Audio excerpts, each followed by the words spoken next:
this update is as fast as digital maturity goes.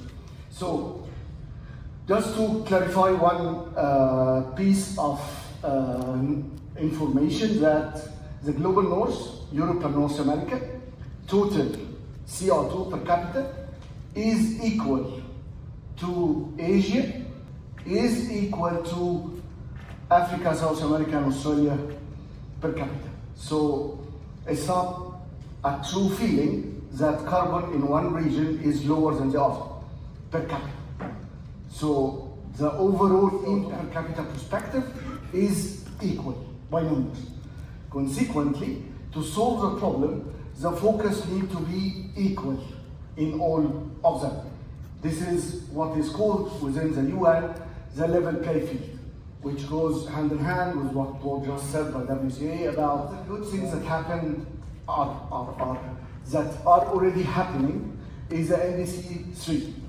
The difference between NDC 3 and the earlier NDCs is NDC 3 is a sectorial NDC, which means that a country is forced to give its reduction numbers in a sectorial basis. That takes us from the generic approach of a net zero commitment, that might mean nothing in many of countries, to a sectorial reduction with a map for it. Consequently, cement and steel. And one major breakthrough was this standard by IEA. It has been there for 2 years, but it got a lot of traction last year.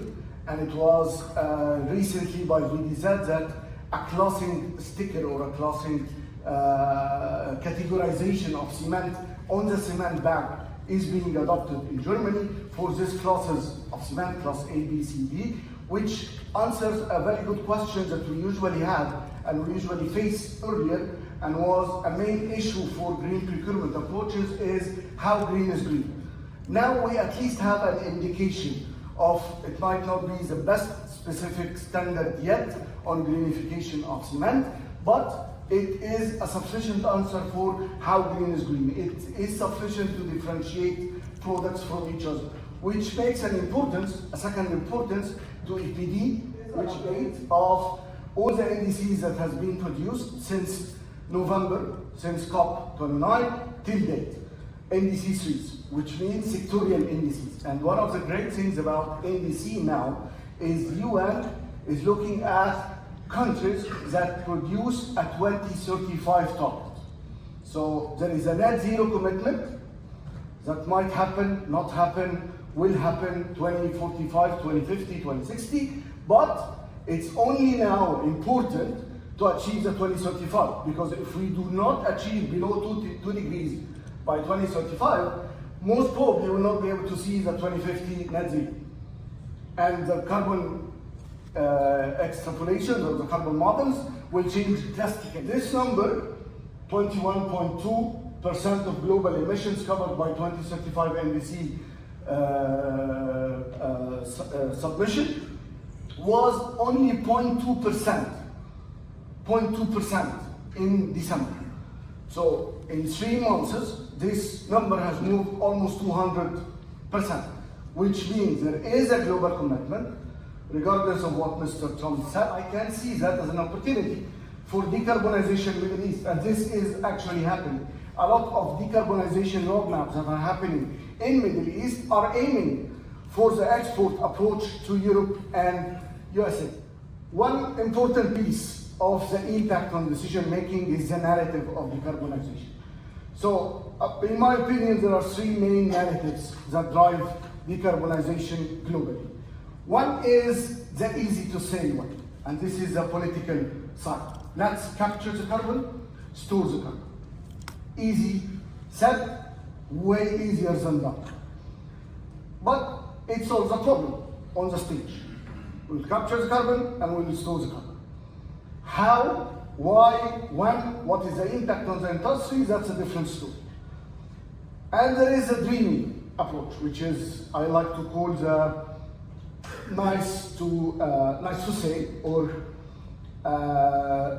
good luck with achieving, which is a natural replacement of cement. Okay, good luck to find a natural replacement of cement that is 4.2 billion tons. Just to summarize that, we in A³&Co, we look at technologies in 3 categories. One is the traditional levels. These are known since the World Bank Sustainable Initiative, since 1998. We as 7 people, we agreed on them, we signed on them, they were great for many times when they were the trend, which is thermal energy efficiency, electrical energy efficiency, clinker quality, product portfolio development, alternative fuels, alternative raw material. As a cement operator, most of my life, I would never accept on the boardroom to discuss a new investment of the other categories unless those are exhausted. So don't come and talk to me about CCUS when your specific heat consumption is 820 or 790, or your TSR is below 70%, or your clinker factor is in Europe 77%, not 62 or 56. When we reach that, then yes, we need to look at different solutions. Let's mature those first, then move to the easy levels, non-capital investment levels. As was discussed yesterday, AI has never been on, or digital has never been on a roadmap because it's an enabler to everything you do in roadmaps. Actually, the best way to fill those levels, to achieve 100% here, is to use that as your enabler for this. Going forward, which are still levels that are within the capital portfolio, the capex capability of a cement plant, is the advanced level, waste heat recovery, clean energy, relight cement, calcined clay, activated SEMs, and alternative building materials. Those are still within the grab of cement plants, within the grab of the understanding of the cement people, within the grab of our technical capabilities and corporate or human capital capabilities or capacity within our companies. And then post-2030, when those activities are more mature, are on higher TRL, let's do it. Finally, and on roadmaps. One big problem with perceptions and strategy is that if you put abundantly available for the crowd, for the public, decarbonization roadmaps that doesn't reflect a direction or a good reality, you are decelerating the job, not accelerating the job.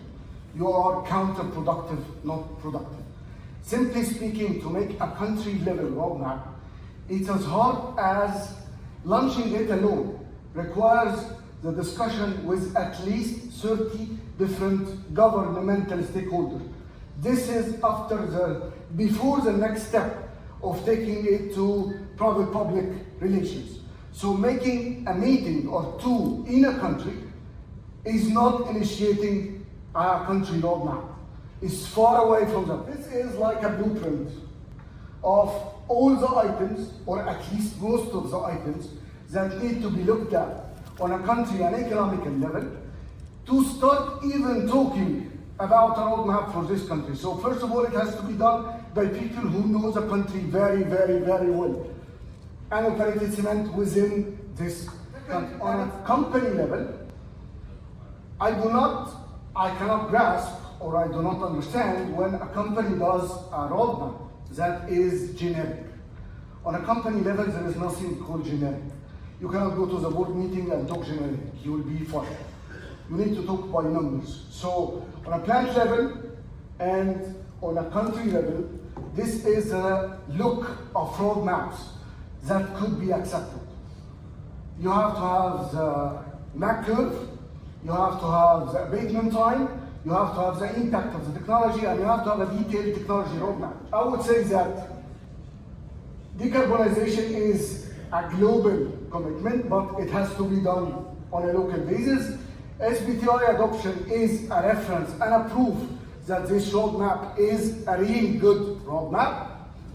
Focus on near term, then let's see if we can get net zero. Please remember that the Enviro was the one that set BAT, Best Achievable Technologies. This BAT has been approved since 1998, has been reviewed or nearly basis till 2020, please refer to that before you make investments.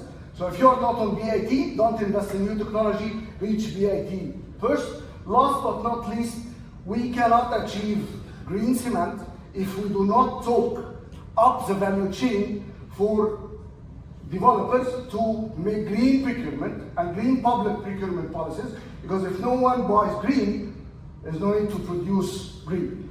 Thank you very much.